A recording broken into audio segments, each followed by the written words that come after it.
अभिनेता सुशांत सिंह राजपूत को इंसाफ दिलाने के लिए महामिशन जारी है। सुशांत की संदिग्ध मौत को 100 दिन से ज्यादा का वक्त बीत चुका है, लेकिन अब तक सुशांत के कातिल आजाद घूम रहे हैं। ऐसे में सच सामने आने में देरी की वजह से लोग अधीर हो रहे हैं।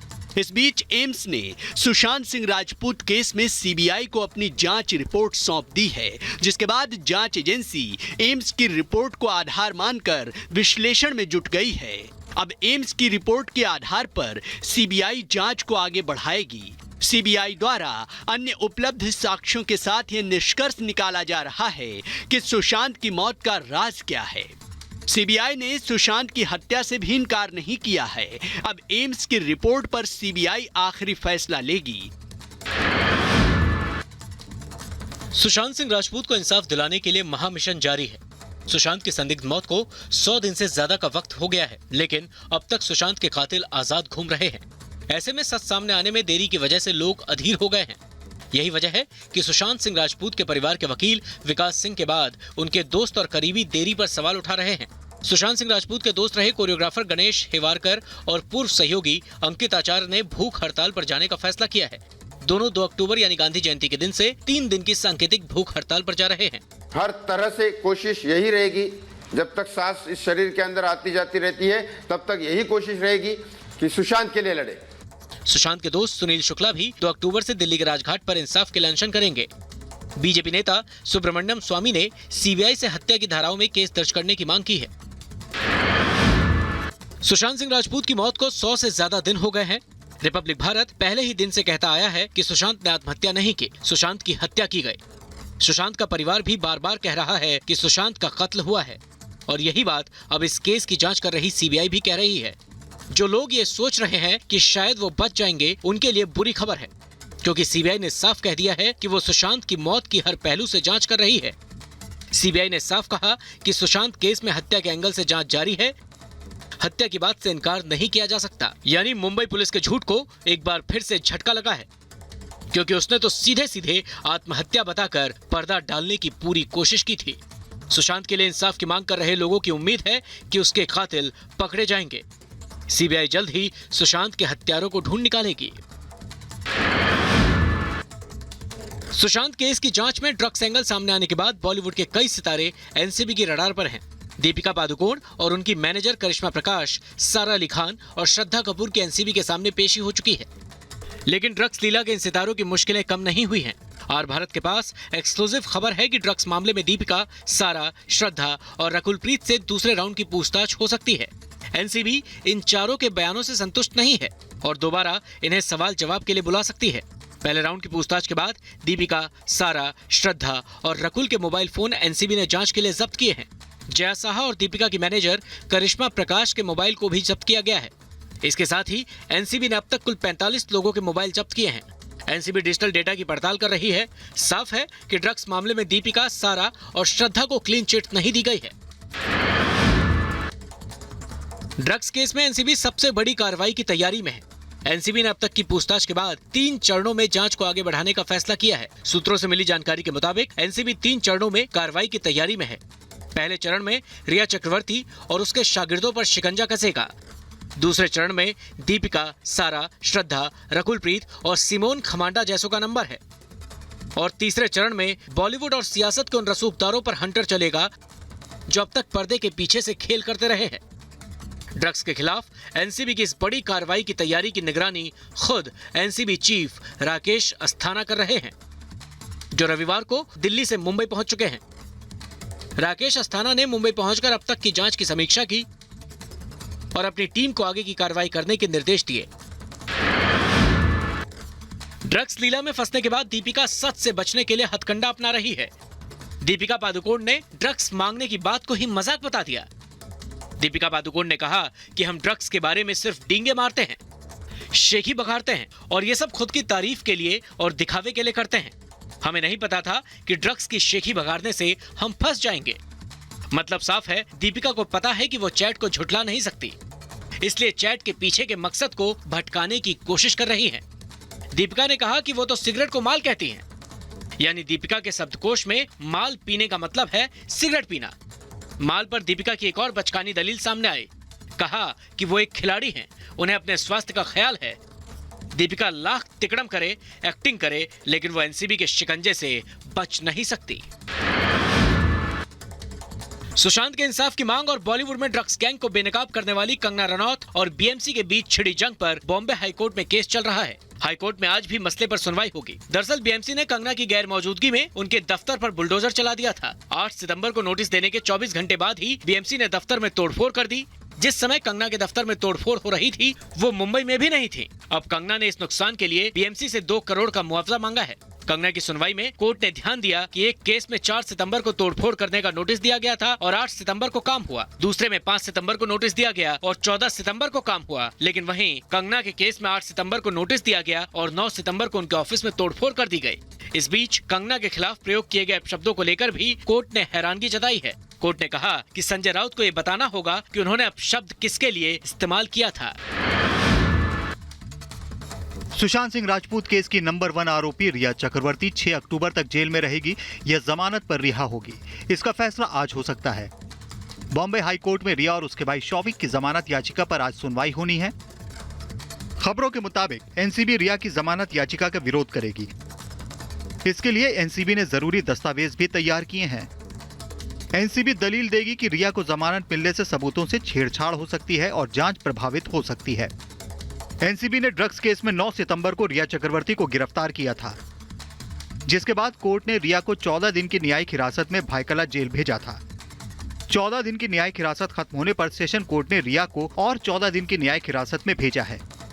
यानी साफ है, रिया को अगर जमानत नहीं मिली तो 6 अक्टूबर तक जेल में ही रहना होगा। शिरोमणि अकाली दल नेता मनजिंदर सिंह सिरसा को ड्रग्स मामले में दिए बयान और शिकायतों के चलते जान से मारने की धमकी मिली है। सिरसा को यह कॉल एक पाकिस्तानी नंबर से आई थी, जिसके बाद सिरसा ने धमकी भरे फोन आने की शिकायत दर्ज कराई है।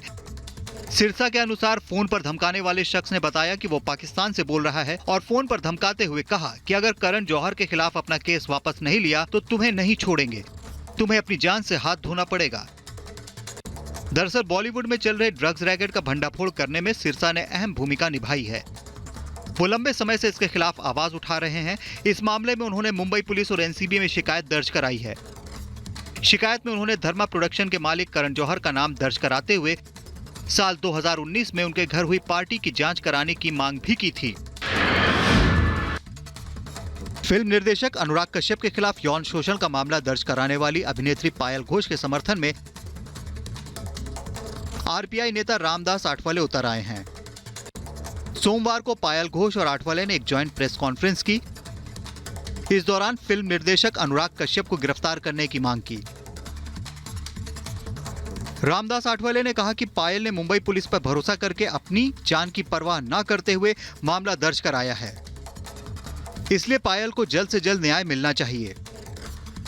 उन्होंने चेतावनी देते हुए कहा कि पुलिस ने अगर 7 दिनों के अंदर अनुराग कश्यप को गिरफ्तार नहीं किया तो आरपीआई गिरफ्तारी के लिए आंदोलन करेगी। इससे पहले रविवार को भी पायल वर्सोवा थाने पहुंची थी और कार्रवाई न करने पर नाराजगी जताते हुए भूख हड़ताल की धमकी दी थी। प्रधानमंत्री नरेंद्र मोदी मंगलवार यानी आज सुबह 11 बजे नमामि गंगे के 8 प्रोजेक्ट का शिलान्यास करेंगे। पीएम मोदी वीडियो कॉन्फ्रेंसिंग के जरिए उत्तराखंड में नमामि गंगे के तहत 6 बड़े प्रोजेक्ट्स का शिलान्यास करेंगे। पीएम मोदी हरिद्वार के जगजीतपुर सराय में एसटीपी प्लांट का उद्घाटन करेंगे। इसके अलावा जगजीतपुर में ही सीवेज प्रोजेक्ट का भी शिलान्यास होगा। पीएम मोदी ऋषिकेश के लकड़ घाट पर 26 एमएलटी एसटीपी का भी उद्घाटन करेंगे। हरिद्वार ऋषिकेश क्षेत्र में करीब 80% अपशिष्ट जल गंगा में जाता है। ऐसे में इस प्रोजेक्ट से गंगा को साफ रखने में अहम भूमिका होगी। पीएम मोदी गंगा में किए गए संस्कृति, जैव विविधता और कायाकल्प गतिविधियों को प्रदर्शित करने के लिए गंगा के पहले संग्रहालय गंगा अवलोकन का भी उद्घाटन करेंगे। जैसे जैसे बिहार चुनाव नजदीक आ रहा है, राजनीतिक गलियारों में हलचल भी तेज हो गई है। ऐसे में बिहार में एक और गठबंधन का ऐलान हुआ है। पप्पू यादव की जन अधिकार पार्टी, चंद्रशेखर आजाद की आजाद समाज पार्टी, बीएमपी और social democratic party all India ने मिलकर एक नया गठबंधन की नींव रखी है। इस गठबंधन का नाम प्रोग्रेसिव डेमोक्रेटिक अलायंस यानी पीडीए रखा गया है। बिहार में वोटिंग से पहले नए समीकरण बनने और बिगड़ने का सिलसिला लगातार जारी है। इस मौके पर जन अधिकार पार्टी के पप्पू यादव ने कहा कि बिहार को कैसे बचाया जाए उसके लिए गठबंधन है, आप मत सोचिए कि अंतिम है। कांग्रेस के साथ गठबंधन न करने के सवाल पर पप्पू यादव ने कहा कि कांग्रेस की आदत अपमान होना हो गई है। हमने कई बार कहा है, स्वागत है। लद्दाख में चीन के साथ जारी तनाव और पाकिस्तान से आतंकियों की घुसपैठ की कोशिश के बीच भारत सरकार ने सेना को उपकरण और हथियारों की खरीद के लिए 2000 करोड़ रुपए से ज्यादा की रकम को मंजूरी दे दी है। रक्षा मंत्रालय ने सोमवार को बताया कि रक्षा अधिग्रहण परिषद ने सेना को आवश्यक उपकरणों के लिए पूंजी अधिग्रहण के प्रस्ताव को मंजूरी दे दी है। इनकी अनुमानित लागत 2290 करोड़ रुपए है। मंत्रालय के मुताबिक आवंटित राशि से घरेलू उद्योगों के साथ साथ विदेशों से खरीद भी की जा सकेगी। परिषद ने इंडियन श्रेणी के तहत स्टैटिक HF-10 रिसीवर सेट और स्मार्ट एंटी एयरफील्ड वेपन खरीदने की भी मंजूरी दे दी है। रक्षा मंत्रालय के मुताबिक HF रेडियो सेट सेना की फील्ड इकाइयों के लिए निर्बाध संचार को सक्षम करेगा। चीन की गोद में बैठ चुकी नेपाल की ओली सरकार अब पूरी तरह से ड्रैगन के सुर में सुर मिलाने लगी है। नेपाल लगातार भारत के खिलाफ बयानबाजी कर रहा है। अब नेपाल ने दावा किया है कि चीन ने नहीं बल्कि भारत ने नेपाल की जमीन पर कब्जा किया है। चीन में नेपाल के राजदूत महेंद्र बहादुर पांडे ने आरोप लगाया है कि भारतीय मीडिया बीजिंग और काठमांडू को लेकर फर्जी खबरें दे रहा है। नेपाल के राजदूत का यह बयान ऐसे समय पर आया है जब खुद नेपाल की मीडिया ने चीन के जमीन पर कब्जा करने का खुलासा किया था। चीन के सरकारी भूपू ग्लोबल टाइम्स के लिए साक्षात्कार में नेपाली राजदूत ने कहा कि भारतीय मीडिया ऐसा डर की वजह से कर रहा है। इतना ही नहीं, महेंद्र बहादुर पांडे का कहना है कि चीन के साथ उनका कोई विवाद नहीं है। नेपाली राजदूत ने भारत ही नहीं तिब्बतियों पर भी जहर उगला और कहा कि तिब्बत चीन का हिस्सा है। खबर मध्य प्रदेश की राजधानी भोपाल से है। पत्नी को पीटने वाले मध्य प्रदेश के वरिष्ठ अधिकारी पुरुषोत्तम शर्मा पर सरकार ने एक्शन लिया है। पुरुषोत्तम शर्मा को स्पेशल डीजी के पद से हटाकर गृह मंत्रालय से अटैच किया गया है। दरअसल सोशल मीडिया पर उनका एक वीडियो तेजी से वायरल हो रहा है। वायरल वीडियो में वरिष्ठ IPS अफसर अपनी पत्नी को जमीन पर गिराकर बेरहमी से पीटते हुए दिखाई दे रहे हैं।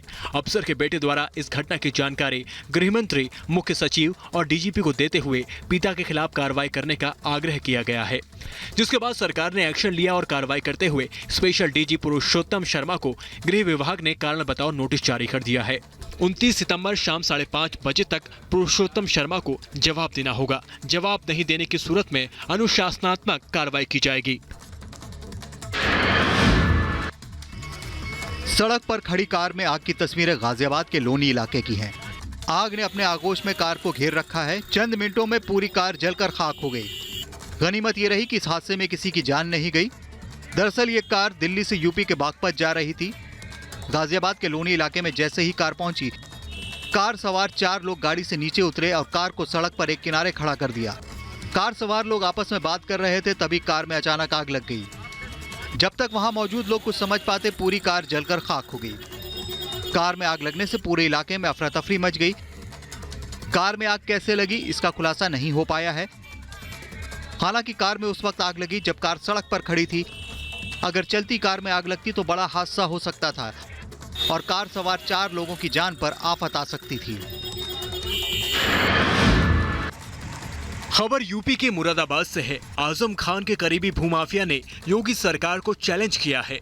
दरअसल जनपद रामपुर के अजीम नगर थाना पुलिस ने कोर्ट के आदेश पर मुरादाबाद के पौष इलाके जिगर कॉलोनी स्थित मकान पर कुर्की का नोटिस चस्पा किया था, जिसके बाद सपा नेता, हिस्ट्री शीटर और भूमाफिया यूसुफ मलिक ने अपने तेवर दिखाते हुए योगी सरकार को चैलेंज किया।